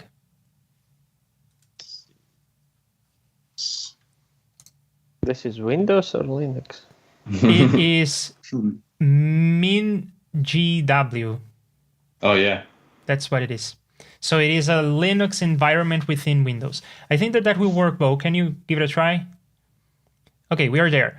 So now, Awesome. try again the command from the documentation. And I guess the documentation was right in the first place because they were talking about git bash, not git cmd this whole time. Yeah, let's see. Remember on a previous meeting when I used the Windows subsystem for Linux? Yeah. Yes! I'm Hey. going to do it for this. Wow! Wow! And let's take a moment Power. to understand what this command is doing. You can see a bunch of lines that read like cloning something into something, cloning into. So we could also read the source of the script, but from the output, it is pretty clear what it's doing. It's just git cloning more repositories. And it's git cloning the same way we did on the command line before. It is just git cloning a bunch more repositories in the right locations, where iPlug2 expects to see stuff like the Steinberg SDK for VST3. And what else is it doing? It's downloading VST3 SDK, that's for sure. It's downloading the WAM SDK. So it's just going to all these well-known places where you can find the SDK for VST3 and for other stuff and downloading. That's what it's doing. That's what this plugin does. It's nothing fancy. Then the documentation says that after downloading this, we can also download some pre-built static libraries, blah, blah, blah. So let's do that. Let's go to iPlug dependencies. You see it says there cd iplug2/dependencies, but we are already in the iplug2 dependencies iplug folder, so we just want to go one up. Can you go back to the terminal and say cd space dot, that's 2 dots, and then hit enter. Enter. So now we are in the iplug2 dependencies folder and run that other script, the download pre-built libs.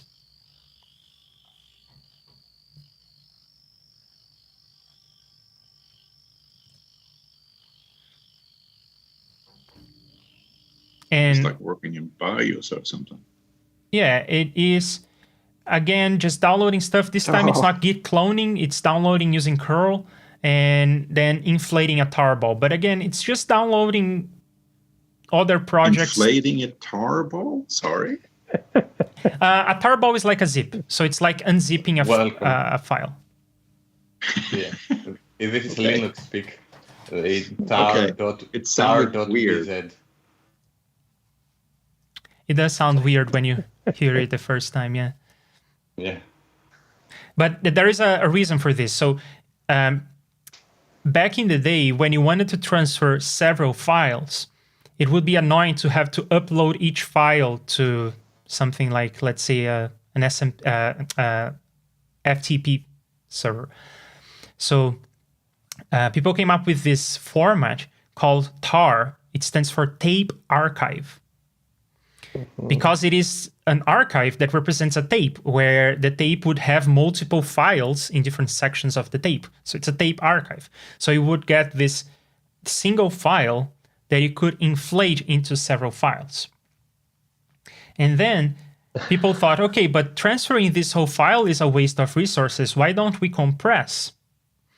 And then you take this tape archive and you compress it, usually using the GZ, the gzip algorithm, and then you get a .tar.gz, and that's what people call a tarball. Anyway, Everything you're doing here looks way more complicated than coding my own DAW.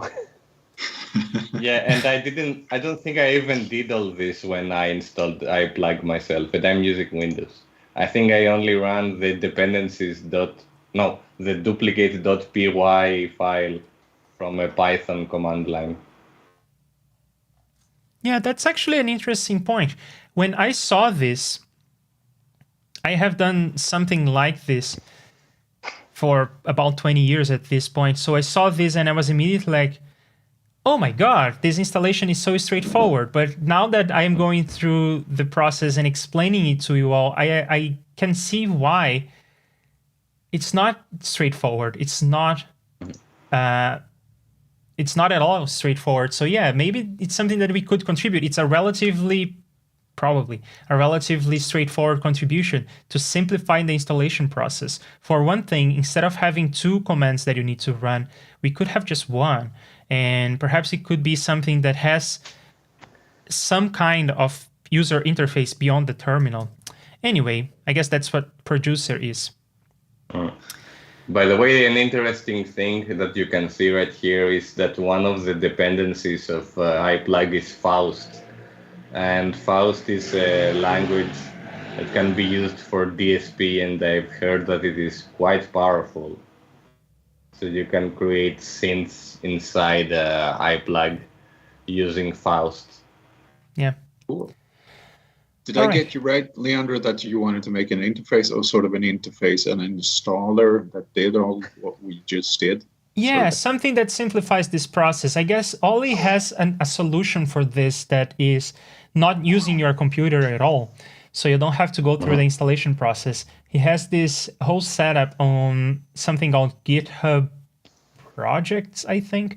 It's this new thing from GitHub that is a virtual environment. So everything is pre-installed, and that's great. But in many cases, you want to install on your machine.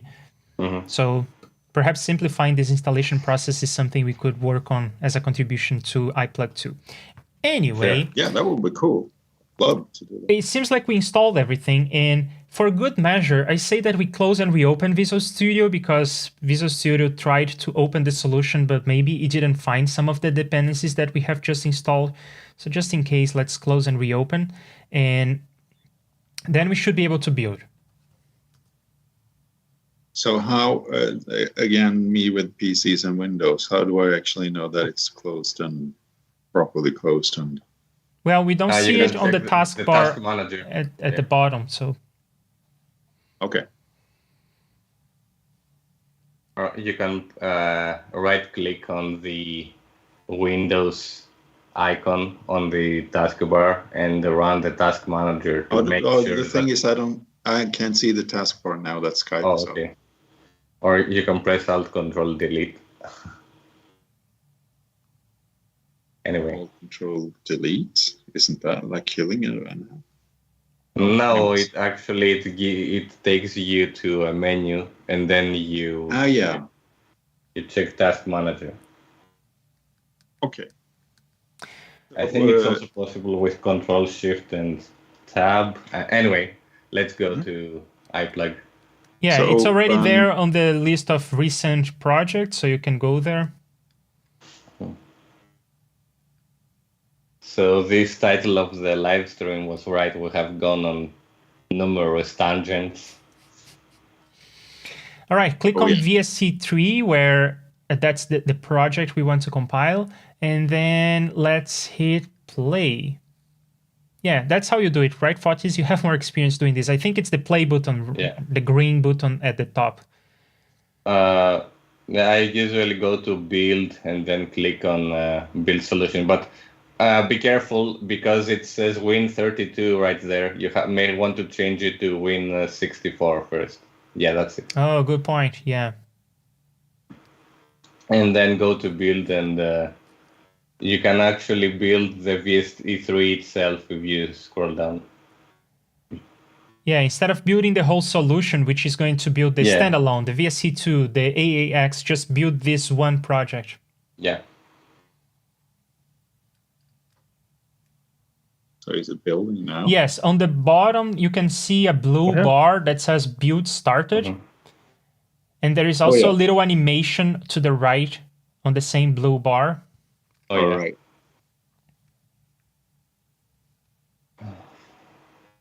And it takes a while, right, Fotis? Yeah, it should take 5 to 10 minutes. Oh, there's an error right there.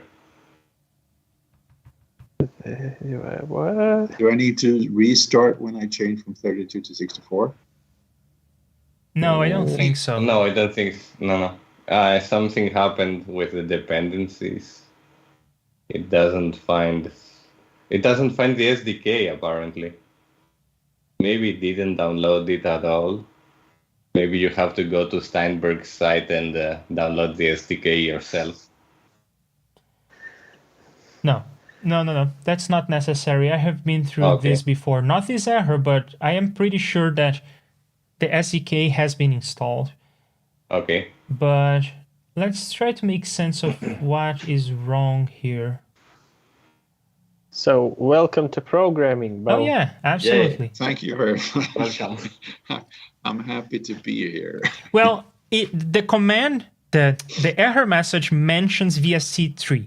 So, let's try to build a standalone app and see how that works. The solution. Yeah. Maybe that will work, and then we can work out what's wrong with VSC3.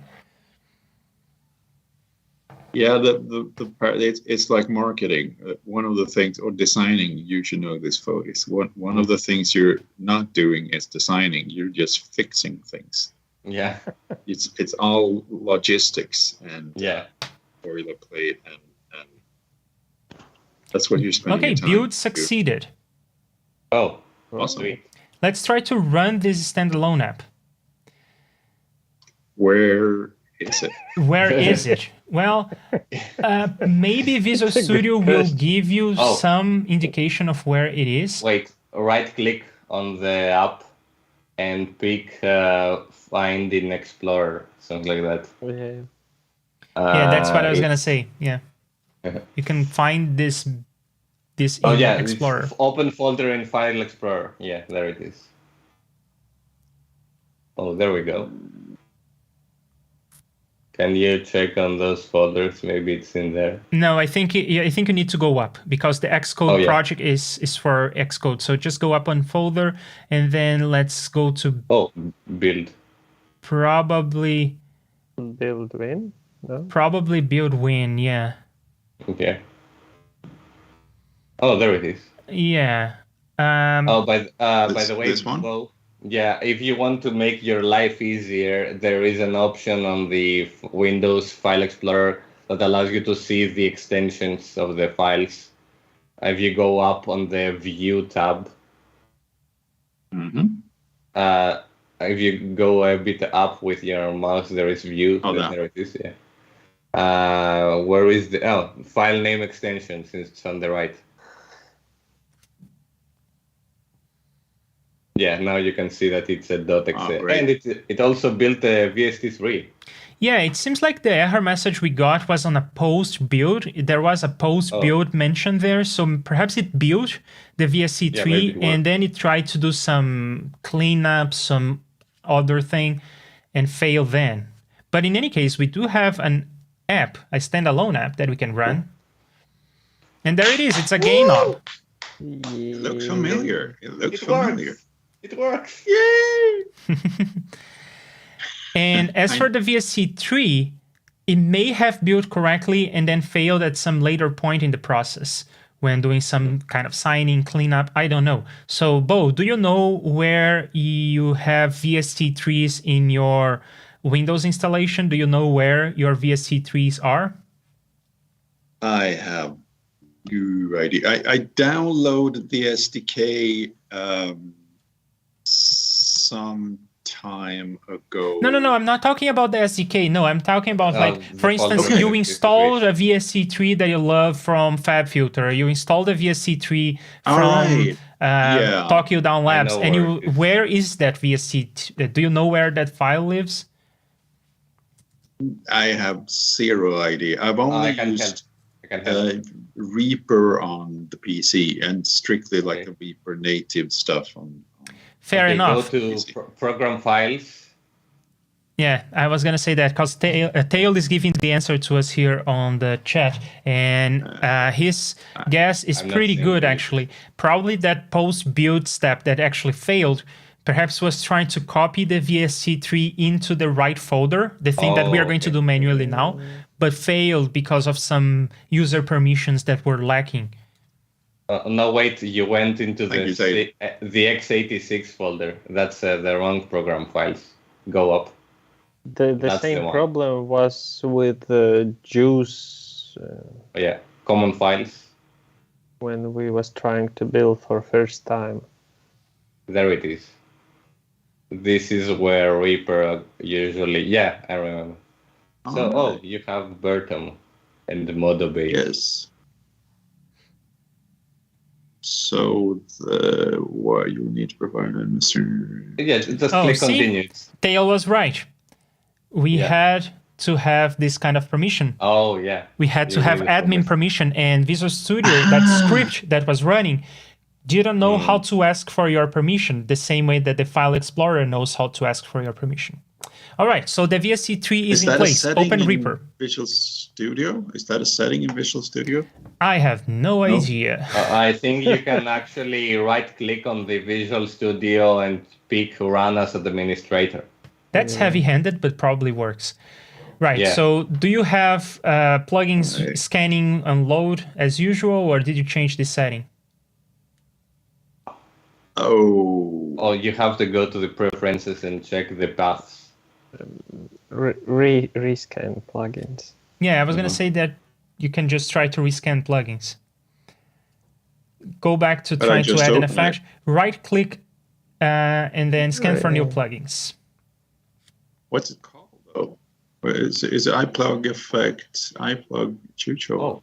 Oh, it's there. It's called Iplug effect. It's there. Yeah. Hey! Woo! There you go. Joy to the world. Well done. I am my first VST. Feels great, right?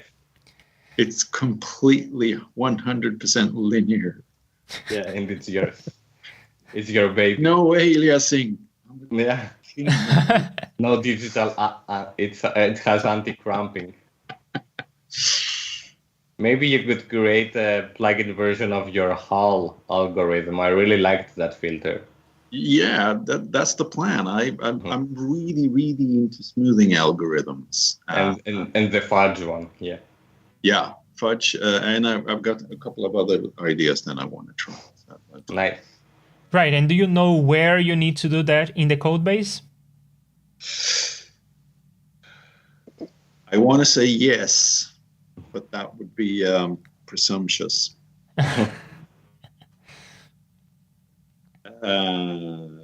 You have to do the opposite of me. You have to convert your JSFX into C++. Yeah. Yeah. So I'll give you a hint. You don't want to go into the Iplug folder. That's the library. If you want to learn about stuff that Iplug gives to you, that's a good place to go. But now we are interested in finding the place you need to change to make the effect do something other than a game plugin. And you are on the right track. That's the right place. So there will always be two files when you're working in C++. There is always the header file and the CPP file, but that's the one. So this is the header file. This is where you declare your member variables, your arrays, that kind of thing. And then in iplugeffect.cpp, you're going to find a process block implementation. It's a function called process block. And yeah, it's starting on line 27. And there you have access to the inputs and you have access to the outputs. They're both presented to you as pointers to pointers because it is an array of arrays where it is an array of channels and an array of samples in the channel. And you can probably follow I think there are other tutorials and other examples on how to do these things, but for the most part, you can just go into, I guess, yeah, the thing that we have on the screen is perfect. It shows you how to get a hold of the inputs on line 34. So you have the two for loops to loop over frames that are the samples in the buffer and the channels. So if you have, for instance, a stereo signal, that's how you get the hold of the inputs and how you produce outputs. So you read from this array and write into the other array, and that's how you can manipulate samples. So with that, I think you have enough information to do a translation of the JSFX version. But if you run into trouble, then make sure you message us on Discord during the week. But I think you have all the pieces of the puzzle in the right place and you will be able to work on this. So what would be good tutorials for iPlug? I don't think there are many. You will either have to look into effects written using iPlug that do something similar to what you want. And this is an example. We just saw an example of an effect that teaches you the basics of accessing frames and channels and inputs and outputs. There are the other examples in the same folder that was distributed with Iplug 2. Other than that, there are a couple open source plugins, but as far as I can tell, there is no like great documentation like there is for JUCE with a bunch of tutorials. You will have to figure stuff out by reading other people's plugins, and when worse comes to worse, dive into the Iplug folder, and there is a bunch of headers with the stuff that is given to you. So all the auxiliary methods, all the auxiliary classes, everything that is available to you will be there, and you have to do some source diving, but you will find everything there. So yeah, it will take some experimentation, but I'm sure you'll be able to make it. So did I get this right? N frames would be the equivalent of SPL 0. Not quite. So in JSFX, we have that sample section. And in that sample section, we have access to several samples, one per channel, right? But we all know that that sample section is actually running in a loop, right? To process a sample and then the next sample and then the next sample. So it's a loop. And in this environment, in Iplug 2, that loop is explicit. It is in line 32. That's what line 32 is doing. It's looping over a bunch of so-called frames. A frame is just one sample per channel. It's a pack of samples at the same time. So it's like a moment in time, all the samples that belong to all the channels in that moment in time. That's a frame. So line 32 is doing the setup that exists under the hood. We never get to see it. It's in the JSFX engine that runs your JSFX, but it's there. That loop is there. And in Iplug 2, you actually get to see the loop. So you can pretend that that loop that starts in line 32 is your sample section and write your code in there. And this code that we have in the example is written in the style that I like, where you have a loop of looping over the channels. So effectively, this plugin could be multi-channel. There is no restriction. It doesn't have to be stereo. It could do quadrophonic, like my plugins usually can. But I remember that when we were writing this, we actually copy and pasted a section of code instead of using loops. You can do that here. Instead of using inputs of C, use inputs of 0, and that's your left channel. And inputs of 1 is your right channel. So with that, you're able to translate the JSFX almost one-to-one. Okay. I just zone out for a bit. Yeah.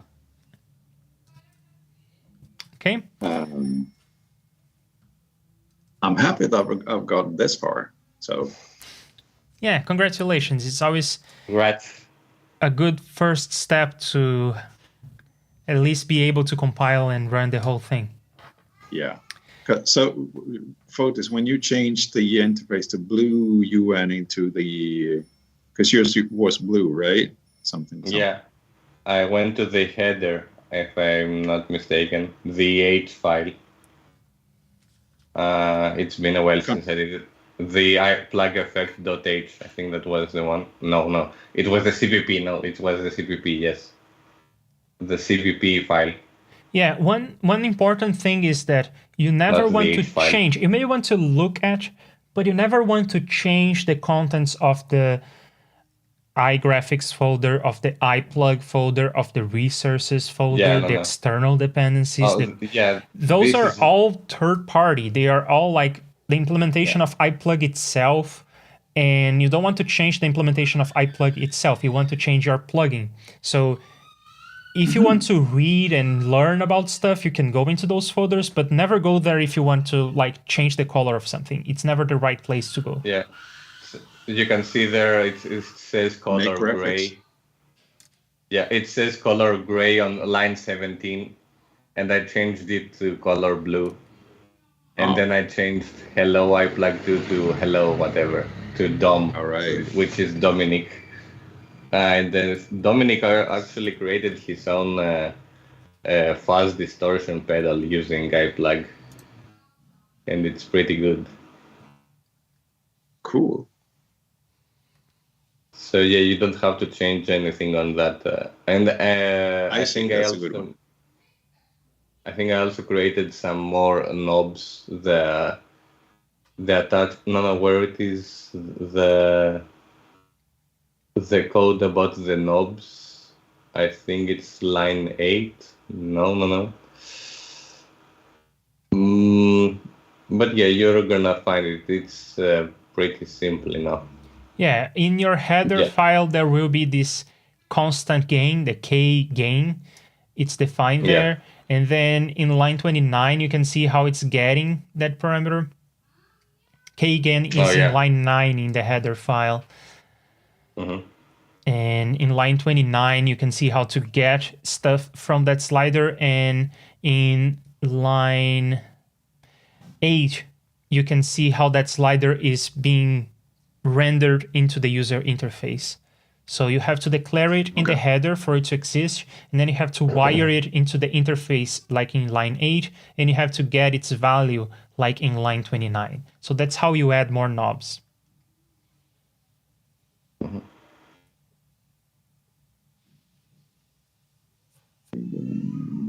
Params. Cool. I'm happy. Awesome. So I sort of had a vision of that this was going to be simpler than JUCE. It might be, because it's actually working. But my last attempt at JUCE did not work. I did manage to get a couple of from the tutorials that the audio programmer has, so that was good. But that was just copying and pasting, sort of. Mhm. But hopefully, I can do my own stuff in this. Great. Awesome. Yeah, all right. So with that, we all have homework. We are all happy. So let's say our final words. Thanks, Dale, for helping out with Thanks, Dale. troubleshooting. Do you all have any also- final words? Any other work that you want to plug or something? I wanted to add something, because I keep forgetting it for every single study group, but there is one problem that I keep having with one of Leandro's Lua scripts for FFmpeg, because it doesn't give, I think I told you about this on an email, that it doesn't give the file name as a name to my takes, my clips, my items. So when I'm trying to export items, it doesn't get the name automatically. So maybe you could implement something in that Lua, so it takes the name of the, for example, the video that you recorded in OBS, and it takes the file name and it copies and pastes it. It copies and pastes the name from the file name to the item name in Reaper, so that when you then export the file, you're using the wildcard $sign item, and it takes the name from the file. Okay. I may get to that when I revisit this plugin, which I'm going to in the future and probably the near future. But if you want to take a step, I would love to have your pull request. Sure. I'm already getting into a JSFX. Maybe Lua is my next step. Who knows? Yeah. All right. Cwits, any final thoughts? Thank you guys for being here. You're You're great. welcome. Thank you. You're the best, Cwits. Yeah. And No. thank you, Cwits and Bo and Fotis for joining me on the meeting. Thank you, Dale, M9, Erkan, and am I missing someone? Yes, Beats, for joining us on the chat. I'm looking forward to seeing you all again in 2 weeks, probably on Wednesday. And yeah, enjoy. Have a good one. And my schedule. I am not going to stream tomorrow or on Friday because I was online for so long. I streamed for like 6 hours at this point. This week, it's a lot. So I'm going to take the rest of the week off. I see you on Monday for more JSFX. I will be working on the Automixer. All right. Enjoy. Bye. Bye, everyone. Bye, Thank you. Guys. Bye. Thank you for watching the stream. You know how great it has been.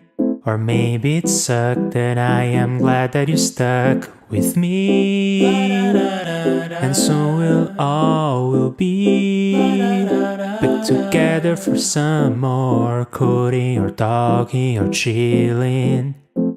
The next time I'll be streaming.